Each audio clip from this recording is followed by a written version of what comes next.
ko'chalarda yürümen yalnız, acep bir azaplarda kalımen yalnız.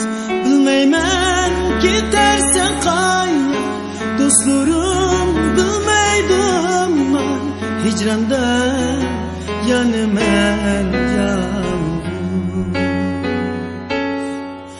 Bilmeymen gidersen kayna, dostlarım bilmeydim ben, hicranda yanımen yalnız. Gözlerinin nurini yüzümden izleyin, gözlerimin karasını gözümden izleyin. Ben seni güzel kız deyim, özlemli bexitsiz deyim, bexitsiz yanımen yalnız. Ben seni perizat deyim, özlemli azgazat deyim, azgında yanımen yalnız.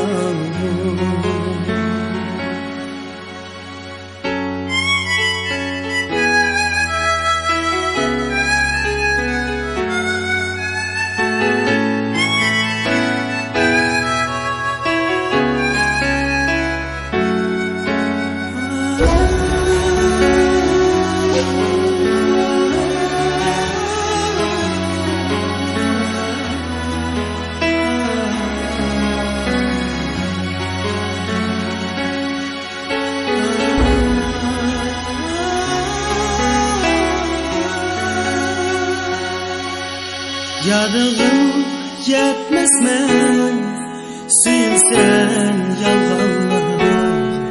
Şüngün kirmezmen belki, şıkılsam kavaklarda.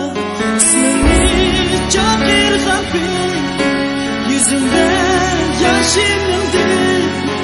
Dünyadan gitmem yalnız. Yo'qotding sen poklig'ingni, pushayman bilan bir kun. Qabrimga kelasan yolg'iz. Ismingni chaqir g'afir, yuzimda yoshing ilg'ir.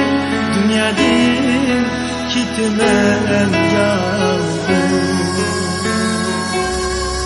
Yo'qotding sen borlig'ingni, pushayman bilan bir kun. Qabrimga kelasan yolg'iz.